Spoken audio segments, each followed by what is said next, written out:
किसी भी चीज की यदि आदत लगी है तो वो आदत आपको श्रेष्ठ भाग्य बनाने नहीं देगी। जरा अच्छी रीति समझना। किसी भी व्यवहार की आदत लगी है, जैसे कईयों को अकेलापन अच्छा लगता है, वो अकेले की आदत है, तो दो चार लोग भी अगर आ गए तो उसे परेशानी लगने लगती है। और किसी को संगठन की आदत है तो कभी अकेला अगर रहना पड़ जाए तो उसे खराब लगने लगता है। किसी को किसी वस्तु की आदत लगी हुई है, उस वस्तु के बिना रहेगा नहीं, हाथ में कोई ना कोई चीज पकड़े हुए ही है। तो ये चेक करो कि आदत कौन कौन सी लगी हुई है।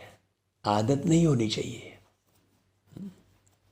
बहुतों को दवाई खाने की ही आदत लग जाती है, वो दवाई बिना रह नहीं सकते। बहुत लोगों को मिलने जुलने की ही आदत लग जाती है, वो किसी से मिले बगैर रह ही नहीं सकते हैं। बहुत लोगों को घूमने फिरने की आदत लग जाती है। तो ये आदत जो है जिंदगी में आपको श्रेष्ठ मार्ग की तरफ बढ़ने नहीं देती। वास्तव में देखा जाए तो ये अपने स्वयं की आदत ही स्वयं को नीचा गिरा देती है ना भाई। बाबा जो आकर पाठशाला बनाते हैं उसमें पढ़ाई किसकी करवाते हैं? मन, बुद्धि और संस्कार की है। अगर किसी भी चीज की आदत लगी हुई है मतलब मन आपके कंट्रोल में नहीं है, बुद्धि में निर्णय लेने की क्षमता नहीं है, इसलिए आदत लगी हुई है। तो तीनों को मैनेज करने वाली पाठशाला, वंडरफुल पाठशाला प्यारे बाबा ने ही बनाई, जहां पर होती है ऐसी पढ़ाई है जिससे हो जाती 21 जन्मों की कमाई। हाँ, और सभी लगते अपने भाई भाई। क्यों? क्योंकि बाबा जो है माता पिता का रोल अदा करते हैं। तो जब हम बाबा से जुड़ जाते हैं तो सबसे आत्मी प्रेम हो जाता है। तो ऐसी पढ़ाई, तो बाबा कहते हैं मीठे बच्चे, यह वंडरफुल पाठशाला है जहां तुम्हें ज्ञान सागर पतित पावन बाप ज्ञान अमृत पिलाकर पावन बनाते हैं। भाई ज्ञान अमृत कहाँ से पिलाएंगे? कानों से है। बाकी तो आप दुनिया में व्यर्थ की नकारात्मक बातें सुनते रहते हैं और अपवित्र बनते रहते हैं। और बाबा यहाँ ज्ञान की बातें पिलाते हैं, ज्ञान अमृत पिलाते हैं। पूरी दुनिया में ऐसी पाठशाला दूसरी कोई होती ही नहीं। तो सोचो बाबा की कौन सी राय पर चलना है। बाबा की कौन सी एक राय स्वीकार करो तो बाप हर पल तुम्हारा मददगार है। बाबा हमेशा राय देते हैं कि तुम जिन्न के मुआफिक मुझे याद करो। टेव लगी रहे बाबा के याद की, बाबा के सिवाय कोई और याद ना आए, क्योंकि आप जिसको भी याद करोगे उसका भी अकल्याण करोगे, क्योंकि याद से याद मिलती है। तो तुम जिसको भी याद करोगे तो तुम्हारी याद भी उसके पास पहुंचेगी, है ना भाई। मिलना जुलना है, कर्म करना है, एक दूसरे की सेवा करनी है, दुख सुख का ख्याल रखना है, लेकिन याद एक प्यारे बाबा को करना है। हाँ, तो खाते पीते चलते बुद्धि योग बाबा कहते हैं मेरे से लगाओ और सब तरफ से बुद्धि हटाते जाओ। इस प्रकार तुम बाप और स्वर्ग को याद करने की सेवा करो, यही तुम्हारी असली मदद है? यदि तुम इधर उधर दुनिया भर की यादों में अपना समय गंवा रहे हो तो वास्तव में वो बाबा की डिससर्विस ही कहलाएगी। तो बाबा की याद की मदद दो, उसमें तो कोई खर्चा नहीं है ना। ना उसमें तन की शक्ति जा रही है, ना मन की शक्ति खत्म हो रही है, ना कोई धन खर्च हो रहा है। सोचो, एक बाबा को याद करते रहने की मदद करो, इससे सरल और कोई सेवा नहीं होगी। सोचो, है यह याद ही तुम्हें स्वर्ग का मालिक बनाएगी। यही सस्ता सौदा है ना भाई। हिम्मत रखो तो बाबा हर पल तुम्हारे मददगार हैं ही हैं। कहते भी है ना भाई, हिम्मते मर्दा मददे खुदा, ऐसा कहते हैं ना भाई।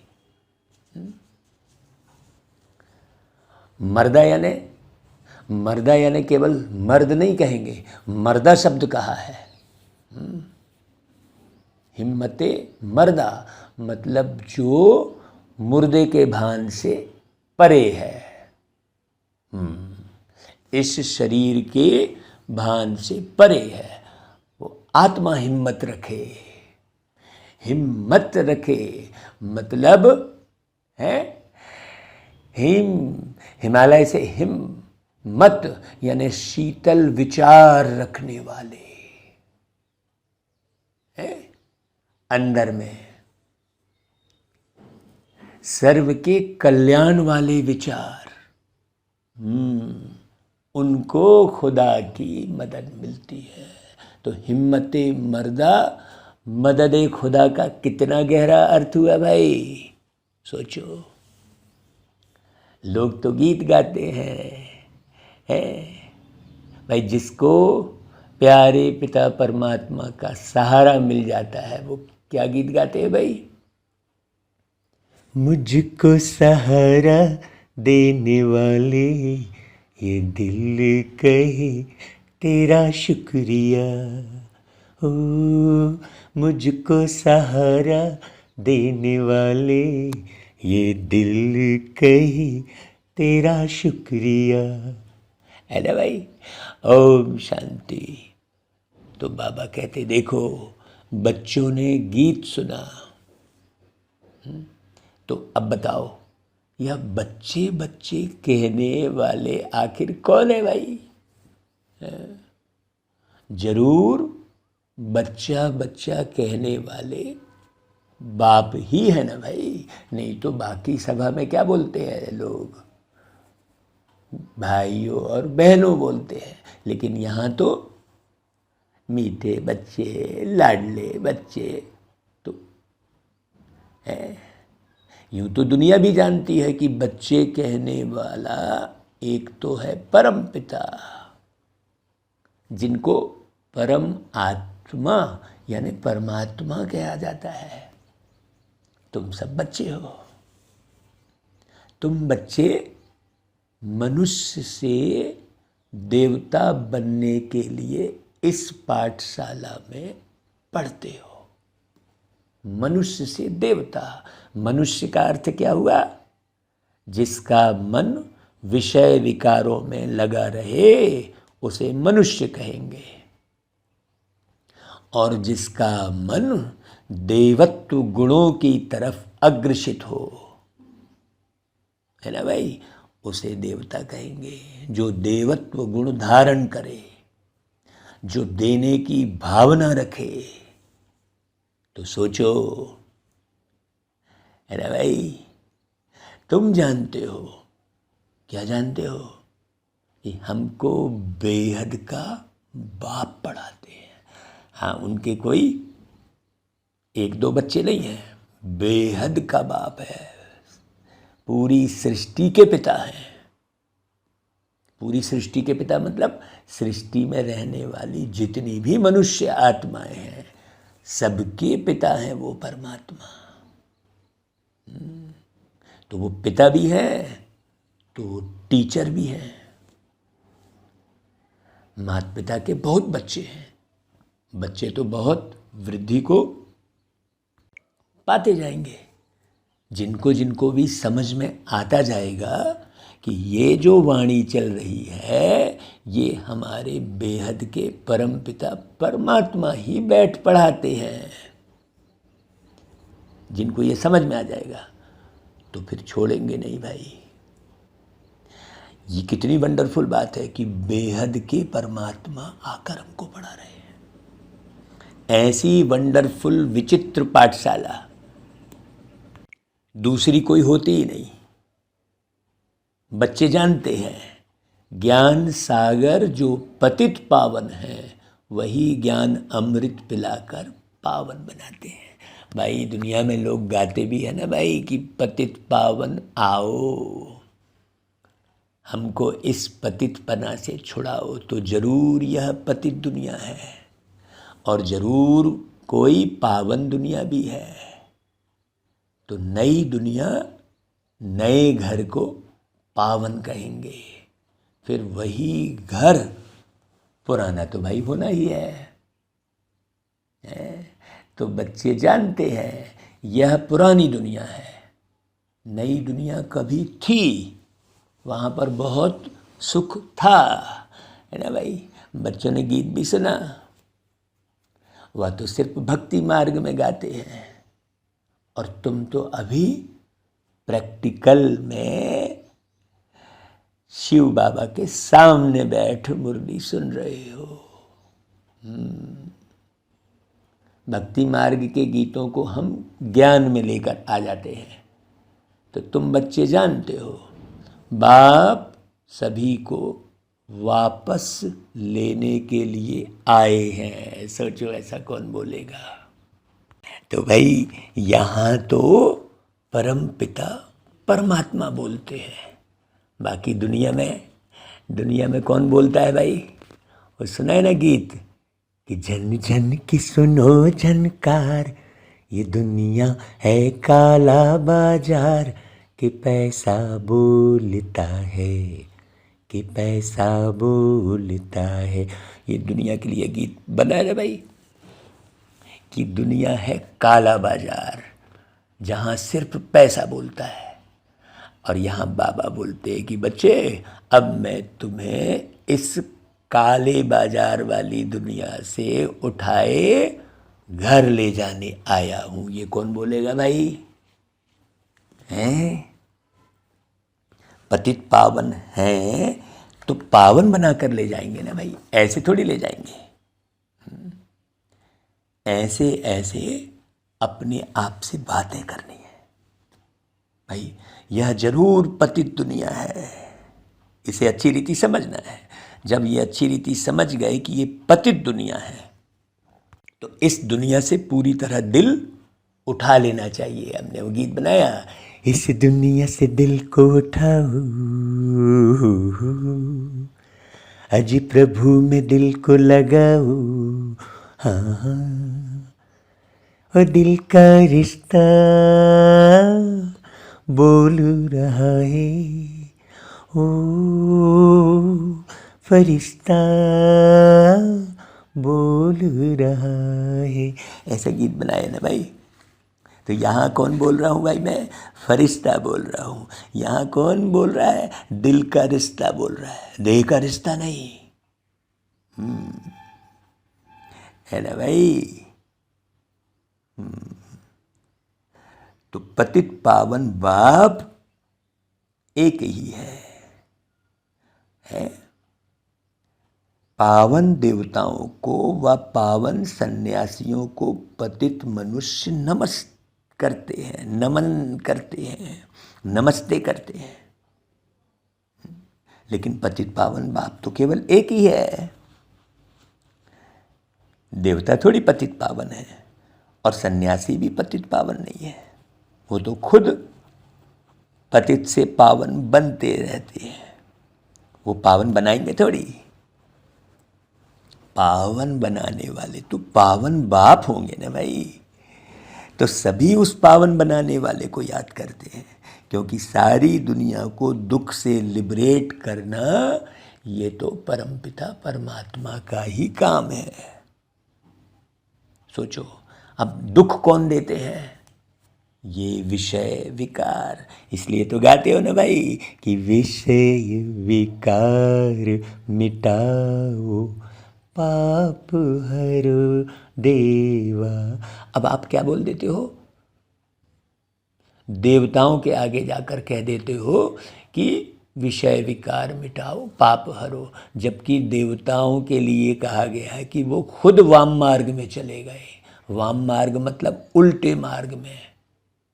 उसका दृश्य जगन्नाथपुरी में वाम मार्ग का दृश्य दिखाया है, अजंता एलोरा में। तो फिर सोचो, पावन कौन बनाएंगे?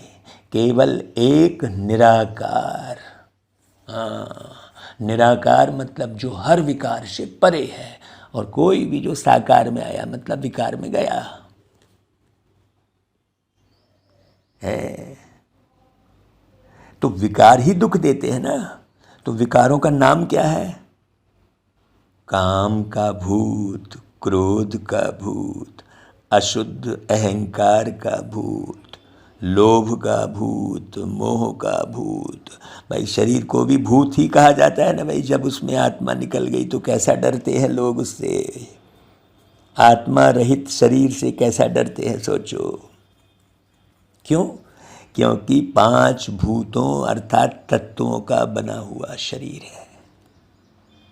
आत्मा तो इनसे न्यारी है ना भाई। एक शरीर छोड़ दूसरा लेती है।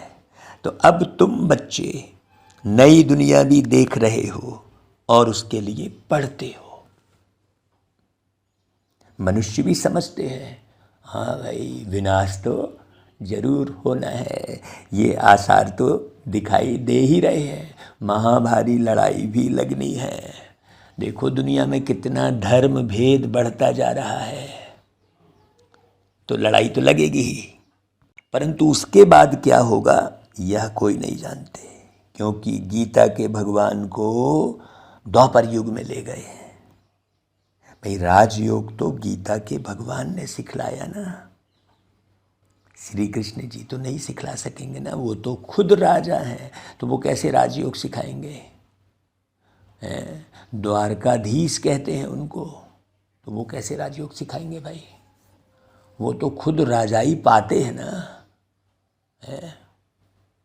सोचो, अब श्री कृष्ण जी का जब जन्म हुआ तो जन्मते ही तो वो द्वारकाधीश नहीं बन गए। पले बढ़े, सांदीपनी आश्रम में जो है ज्ञान प्राप्त किया। सोचो, जब वो भगवान खुद ज्ञान के सागर हैं तो फिर सांदीपनी आश्रम में कैसे ज्ञान प्राप्त कर रहे हैं? पढ़ने, कौन सी पढ़ाई पढ़ने जा रहे हैं? सोचो।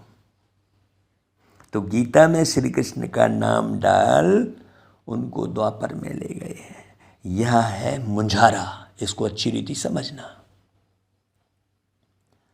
हम तुम भी जो अभी मुरली सुनने वाले हैं वो सब इस मुंझारे में थे, अब निकल आए। अब बाबा ने समझ दे दी है, मनुष्य तो दुर्गति को पाए हुए हैं, इसलिए समझते नहीं हैं। और अब हम ज्ञान से सद्गति अर्थात दिन में जा रहे हैं।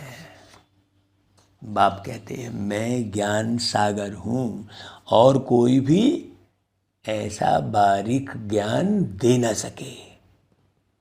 ज्ञान सागर एक को ही कहा जाता है, फिर उनसे ज्ञान गंगाएं निकलती हैं। लोगों ने फिर पानी की गंगा दिखा दी है। शिव शक्ति ज्ञान गंगाएं कहा जाता है, वह है पानी की गंगा जो बहती रहती है। ऐसे तो नहीं कि पानी की गंगा जहाँ चाहे वहाँ जा सकती है, नहीं। तुम ज्ञान गंगाएं जहाँ चाहे वहाँ जाकर ज्ञान दे सकती हो। तुम ज्ञान गंगाएं मतलब आत्माएं। इसमें कोई बहन का शरीर या भाई के शरीर की बात नहीं है, जरा गहरे से समझना, नहीं तो फिर हमारी बुद्धि वो देह में ही चली जाती है बार बार। बाबा ज्ञान गंगा किसको बोल रहे हैं भाई? यदि हम आपको एक एक शब्द का अर्थ बताते हुए मुरली सुना रहे हैं तो हम कौन हुए? ज्ञान गंगा शुद्ध कर रहे हैं, ज्ञान को रिफाइन कर रहे हैं, है ना भाई? तो तुम जहाँ जाओ वहाँ ही ज्ञान गंगा प्रकट हो जाती है। वह फिर समझते हैं फलानी जगह गंगा निकली, फिर एक गौमुख भी बना देते हैं। वास्तव में गौमुख तो तुम बच्चियाँ हो जो बाबा से ज्ञान सुन सुनकर जुगाली करते हुए मनन चिंतन विचार सागर मंथन करके फिर ज्ञान को सुनाते हैं। तो गौमुख तो फिर हम ही हुए ना भाई।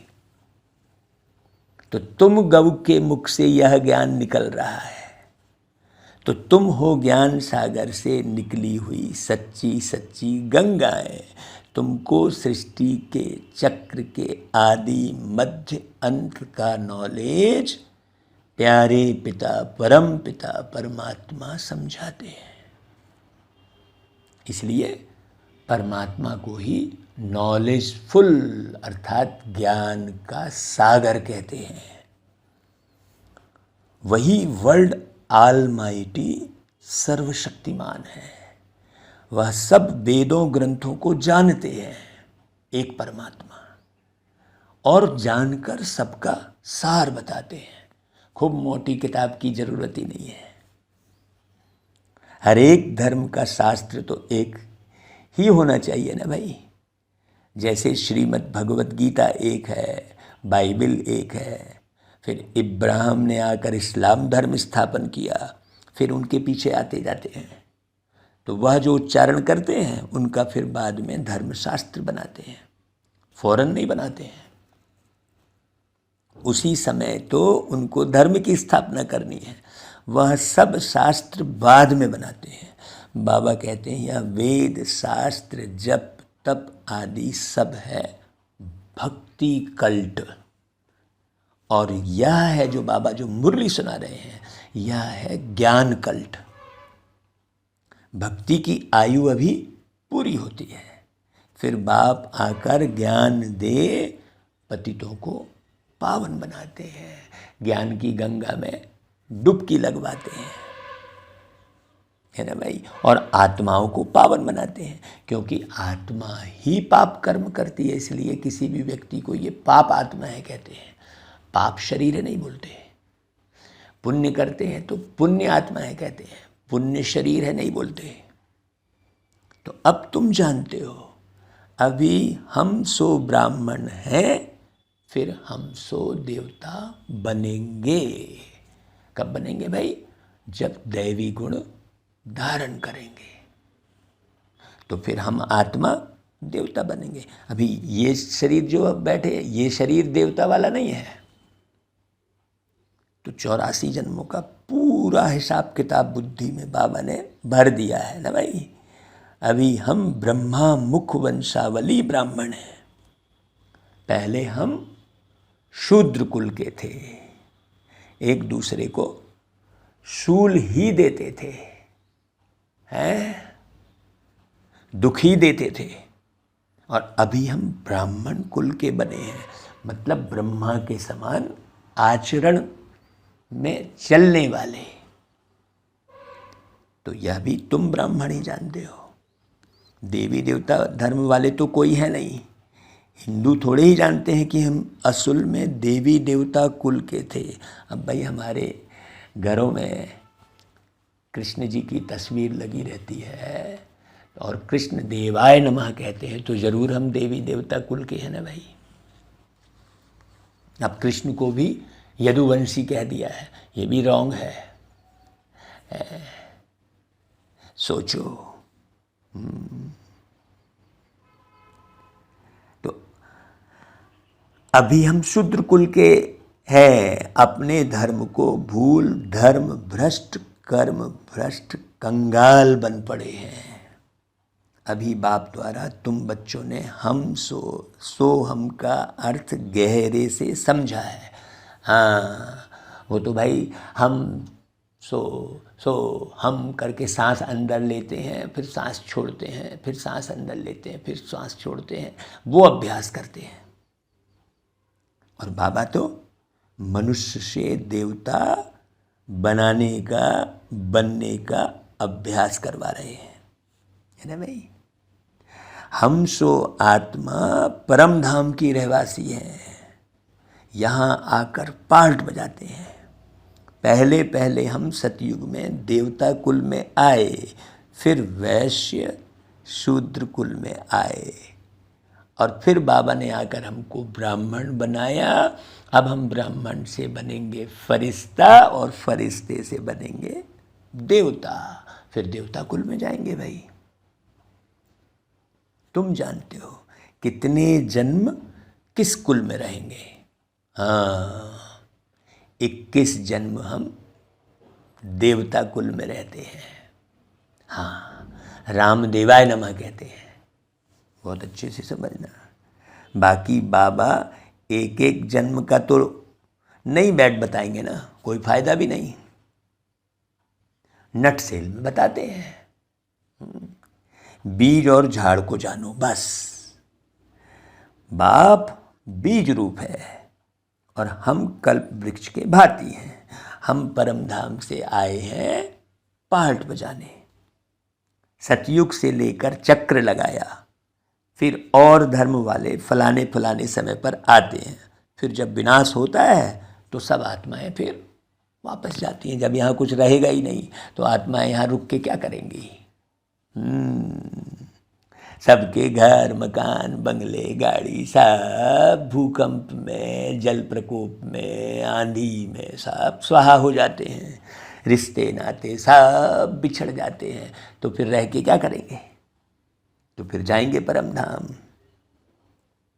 सोचो, है ना भाई। लेकिन उस विनाश से पहले बाबा आत्माओं में दिव्यता भरते हैं,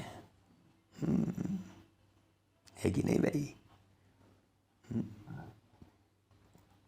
तो आत्माएं वापस जाती हैं, फिर अपने अपने समय पर नंबरवार आती हैं धर्म स्थापन करने। यह सब राज तुम्हारी बुद्धि में है। बच्चे कहते हैं बाबा आप जो पढ़ाते हैं उससे हम स्वर्ग के मालिक बनते हैं। आप जैसा सुख और कोई दे ही नहीं सकते बाबा।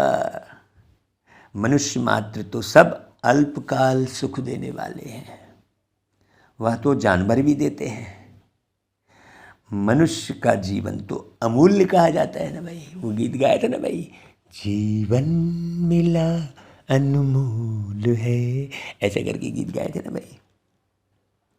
तो मनुष्य ही देवी देवता बन सकते हैं ना भाई, कोई जानवर थोड़ी बनेंगे देवी देवता। सोचो, मनुष्य विश्व का मालिक बन सकता है। बाबा आपने जो सुख दिया है वह कोई भी दे ही नहीं सकता। सुखों के सार हैं बाबा, है मेरे परिवार में है बाबा, है ना भाई। बहुत अच्छी रीति समझना। बाबा आप तो हमको विश्व का मालिक बनाते हैं। ओ बाबा आप विश्व के रचयिता हैं। तुम तो सिर्फ बाप को याद करते हो बस, और कोई हठ योग आदि की तो बात ही नहीं है। कोई नाक चढ़ाने की, कोई सांस चढ़ाने की है। ये बाबा की याद तो आप चलते फिरते, उठते बैठते, लेटे लेटे कहीं भी कर सकते हो भाई। तुम बाप के बने हो, जानते हो बाबा नए विश्व के रचयिता हैं। बाबा परम धाम से आए हैं, मोस्ट बिलवेड बाप है। सब उनको ही तो याद करते हैं, भल कोई भी धर्म वाला होगा। ओ गॉड फादर, हे भगवान, ओ अल्लाह जरूर कहते रहते हैं ना भाई। तो बाप कहते हैं मैं सभी को सुख देकर जाता हूँ, तभी तो भक्ति मार्ग में मुझे याद करते हैं सभी धर्म वाले। अभी फिर से सुख देने आया हूँ, फिर आधा कल्प मुझे कोई भी याद नहीं करेंगे। क्यों? क्योंकि वहाँ माया रहती ही नहीं जो दुख दे। तो तुम विश्व के मालिक देवी देवता बन जाते हो, तो तुम बच्चों के दिल में रात दिन यह रहना चाहिए कि बाबा आप हमको विश्व का मालिक बनाते हो। और फिर हम भाई हकदार भी हैं। बाप नया विश्व स्वर्ग रचते हैं तो जरूर बच्चों को ही मालिक बनाएंगे ना भाई, है। तो जो बाप समान बनेगा वही बाप का बच्चा कहलाएगा ना। गॉड फादर हेवन रचते हैं, तो फिर हम सब हेवन में क्यों नहीं है भाई? सब हेवन में हों तो हेल होवे ही नहीं। या तो हार जीत सुख दुख का खेल है। वो गाते हैं ना भाई, जिंदगी की यही रीत है, हार के बाद ही जीत है। तो सोचो, कलयुग में सब एक दूसरे को हार पहनाते हैं, तो कलयुग है हार का युग और सतयुग है जीत का युग। वहाँ कोई एक दूसरे को हार नहीं पहनाएंगे, कोई बगीचे से फूल नहीं तोड़ेंगे, उन बगीचों में फूल खिलते रहेंगे। सोचो, है ना भाई, बहुत गहरी बात। तो नई दुनिया फिर पुरानी बनती है। नया कौन बनाते भाई और पुराना कौन बनाते? यह सृष्टि का चक्र कैसे फिरता है यह बुद्धि में रहता है। सतयुग त्रेता में है सूर्यवंशी चंद्रवंशी, फिर द्वापर में और धर्म इमर्ज होते हैं। जो जिस प्रकार कल्प पहले हुआ है वैसे ही फिर रिपीट होना है। तो तुम बच्चे जानते हो अभी फिर से सतयुग स्टार्ट होने वाला है। पुरानी दुनिया खत्म हो नई आने वाली है। मनुष्य समझते हैं यह दुनिया अजुन पुरानी होती ही रहेगी, बहुत समय पड़ा है। बाप कहते हैं तुम घोर अंधियारे में हो, विनाश सामने खड़ा है, मैं आ गया हूँ पतित दुनिया को पावन बनाने। आगे तो कोई था ही नहीं जो पतितों को पावन बनाए, विषय विकारों से छुड़ाए। तो विषय विकार तो बढ़ते ही चले गए। जितनी फिल्में बनी सब विषय विकारी वाली हैं। सोचो, अभी ब्रह्मा मुख से संतान पैदा होते जाते हैं। प्रजापिता ब्रह्मा के जरूर अनेक बच्चे होंगे ना भाई, जो बैठ पढ़ते हैं। जिनको फिर देवता बनना है वही पढ़ते हैं। जो बाप से प्रतिज्ञा करते हैं पवित्र बनते हैं और स्वदर्शन चक्रधारी बनते हैं, वही फिर राज्य भाग्य लेंगे। भाई सब तो नहीं लेंगे ना भाई। वो बुंदेलखंडी में कहावत है ना भाई कि सबई कुतियाँ गंगा नहाएंगी तो पत्तल कौन चाटेगा।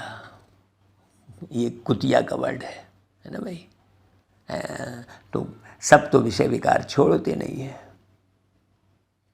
बाकी सब अपना अपना हिसाब किताब चुकतू करके वापस जाएंगे परम धाम। बाबा देवता धर्म की फिर से स्थापना कर रहे हैं, तो और सभी धर्म विनाश होने ही हैं। महाभारी लड़ाई भी सामने खड़ी है। यह हिस्ट्री ज्योग्राफी का राज गीता के भगवान पारलौकिक परम पिता परमात्मा निराकार शिव बाबा ही बैठ समझाते हैं। तो भगवान की महिमा अलग और द्वारकाधीश श्री कृष्ण की महिमा अलग है। श्री कृष्ण को मनुष्य सृष्टि का बीज रूप वर्ल्ड ऑलमाइटी अथॉरिटी नहीं कहेंगे। वर्ल्ड ऑलमाइटी अथॉरिटी एक निराकार ज्योति स्वरूप परम पिता परमात्मा है, वो है शिव। तो सूर्यवंशी की महिमा अलग है, चंद्रवंशी की महिमा अलग है, वैश्य और शूद्रवंशी की महिमा अलग है। हर एक की महिमा अपनी अपनी है भाई। जैसे चीफ मिनिस्टर है, फिर गवर्नर है भाई। चीफ मिनिस्टर है भाई, और गवर्नर है। सब एक समान थोड़े ही हो सकते हैं।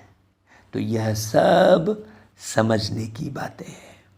मनुष्य थोड़े ही जानते कि तुम भारत को स्वर्ग बनाते हो, तुम अपने लिए राज्य स्थापन कर रहे हो गुप्त रीति और नॉन वायोलेंस से, है ना भाई। यहाँ भी बारीक लेंस का उपयोग हो रहा है, नॉन वायोलेंस। हाँ, जैसे वो एक लेंस होता है ना जिसमें सूर्य की किरणें इकट्ठी करके फिर ट्रांसफ़र करके बारीक एक रेज निकाल कर फिर किसी कागज़ को जलाते हैं, वैसे ही ये बाबा का ज्ञान है बेहद का। ये ज्ञान को पूरा इकट्ठा करके फिर सार उठाओ। न काम कटारी की हिंसा, न हाथ पांव चलाने की, न गोली मारने की हिंसा। तुमको कोई हथियार आदि नहीं उठाना है। तुम ब्राह्मण जानते हो, हम बाबा की मदद से कल्प पहले मुआफिक भारत को फिर से हीरे जैसा बना रहे हैं। यह है रूहानी सेवा। इसमें कोई तलवार आदि उठाने की ज़रूरत ही नहीं है। मनुष्य तो जिस्मानी सेवा करते हैं। हम बाबा की श्रीमत से श्रेष्ठ बन रहे हैं, है ना भाई। बाकी सब मनुष्य मत से भ्रष्ट ही बनते जाते हैं। नीचे उतरना है ज़रूर। भक्ति भी पहले अव्यभिचारी होती है। वेरी गुड भक्ति। एक की ही पूजा करते, फिर सेकंड ग्रेड में देवताओं की करते, फिर कुत्ते बिल्ली पत्थर मिट्टी आदि 5 भूतों की भी भक्ति करने लग पड़ते। उसको कहा जाता है व्यभिचारी भक्ति। अव्यभिचारी से फिर व्यभिचारी बन पड़ते हैं। अब बाप तुमको अव्यभिचारी योग सिखलाते हैं कि बच्चे गृहस्थ व्यवहार में रहते, खाते पीते सिर्फ शिव बाबा को और उनके द्वारा जो सौगात मिल रही है, स्वर्ग की सौगात, उसे याद करते रहना है। मुख से राम राम अथवा शिवाय नमः कहने की भी दरकार नहीं है, समझने की दरकार है ना भाई। सिर्फ बाबा को याद करना है। बाबा है गुप्त ज्ञान के सागर। सारी सृष्टि चक्र का उनको पता है। उनको कहा जाता है परम आत्मा, और जिनके तन में बैठे हैं वह एक आत्मा है। इनको उस बाप से ही ज्ञान मिल रहा है। इन सब बातों को धारण कर फिर कराना भी चाहिए भाई। देखो सारी दुनिया में बेचारे रास्ता ढूंढते रहते हैं ना, जानते नहीं है ना भाई। तुम जानते हो शांति धाम है, निर्वाण धाम है, जहाँ से हम आत्माएं आती हैं। स्वर्ग है सुख धाम और नरक है दुख धाम मायापुरी। वह स्वर्ग विष्णुपुरी और यह नरक है रावणपुरी। वो मायापुरी एक किताब भी निकलती है ना जिसमें पूरे फिल्मी दुनिया के लोगों के बारे में छपता है। तो माया ही पूरी है ना भाई, सारी विषय विकारों से भरी है। हाँ, माया नगरी रावण की होती है माया नगरी। और शिव भगवान बनाते हैं शिवालय। तो बाबा कहते हैं कि भाई तुम सिर्फ बाप और वर्षे को याद करो, अगर बीच में बुद्धि और तरफ चली जाती है तो उनको हटाओ। खाते पीते चलते सिर्फ एक शिव बाबा को ही याद करो। बहुत सहज है भाई। समझो विलायत में कोई रहता है तो उनकी मैम साहेब हिंदुस्तान में है, तो दूर रहते भी उसकी याद बुद्धि में रहेगी ना। बाबा कहते देखो हम भी कितने दूर हैं, परंतु बुद्धि से बाप को याद करना है, जिससे बहुत सुख मिलता है और सबसे तो दुख मिलता है। मनुष्य को कभी भी सदा सुख नहीं दे सकता। शरीर छोड़ के भाग गया, अब बताओ। बाप कहते हैं इसलिए जिन्न के मुआफिक बाबा कहते हैं याद करते रहो। बस बाप और स्वर्ग को याद करो, यही हमारी सेवा करो। हाँ, बाकी बाबा को कोई चित्र आदि बनवाने की, अपनी महिमा कराने की भी बाबा ज़रूरत नहीं समझते। याद करो जिन्न के मुआफिक। बाबा कहते हैं देखो हम तुम्हारी सेवा करते हैं याद कराने की, तुम फिर याद करने की सेवा करो। यह राय अंगीकार करो, स्वीकार करो, है ना भाई। यही तुम्हारी मदद है। हिम्मते मर्दा मदद खुदा।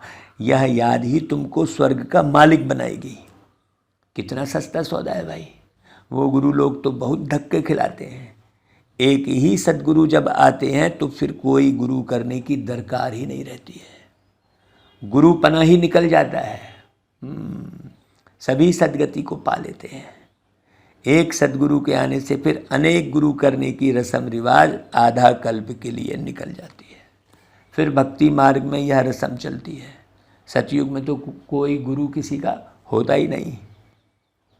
वहाँ अकाले मृत्यु ही नहीं है, कभी नहीं होती अकाले मृत्यु। यहाँ तो भैया 18 साल का बोलते बोलते 18 साल का युवा ही चला गया, 26 साल का युवा चला गया, 42 साल का युवा चला गया। वहाँ तो हेल्थ वेल्थ हैप्पीनेस 21 जन्मों के लिए मिलती है। ऐसे तो और कोई दे ना सके। तो तुमको बाप द्वारा ही हेल्थ वेल्थ और हैप्पीनेस मिलती है, बाकी सब निर्वाण धाम में चले जाते हैं। अच्छा भाई, मीठे मीठे सिकिलदे स्वदर्शन चक्रधारी बच्चों प्रति माता पिता बाप दादा का याद प्यार और गुड मॉर्निंग। रूहानी बाप की रूहानी बच्चों को नमस्ते, और हम रूहानी बच्चों की रूहानी माता पिता बाप दादा को याद प्यार गुड मॉर्निंग और नमस्ते। देखो भाई, धारणा के लिए मुख्य सार, जिम्मेवारी वाली बात है आज की धारणा में। श्रीमत पर भारत को हीरे जैसा बनाने की रूहानी सेवा करनी है। गुप्त रीति से बाप को याद कर श्रेष्ठ बनना है। दूसरा, अपने आप से बातें करनी है, रूरियान करना है। बाबा आपने जो सुख दिया है वह कोई और दे नहीं सकता। बाबा बिल्कुल। बाबा आपकी पढ़ाई से हम विश्व का मालिक बनते हैं। आप नई सृष्टि रचते हो, उसके हम हकदार हैं, है ना भाई। अच्छा भाई, वरदान। भ्रुकुटी की कुटिया में बैठ अंतर्मुखता का रस लेने वाले सच्चे तपस्वी मूर्त भव। जो बच्चे अपने बोल पर कंट्रोल कर एनर्जी और समय जमा कर लेते हैं, उन्हें स्वतः अंतर्मुखता के रस का अनुभव होता है। अंतर्मुखता का रस और बोलचाल का रस, इसमें रात दिन का अंतर है। अंतर्मुखी सदा भ्रुकुटी की कुटिया में तपस्वी मूर्त का अनुभव करता है। वो व्यर्थ संकल्पों से मन का मौन और व्यर्थ बोल से मुख का मौन रखता है।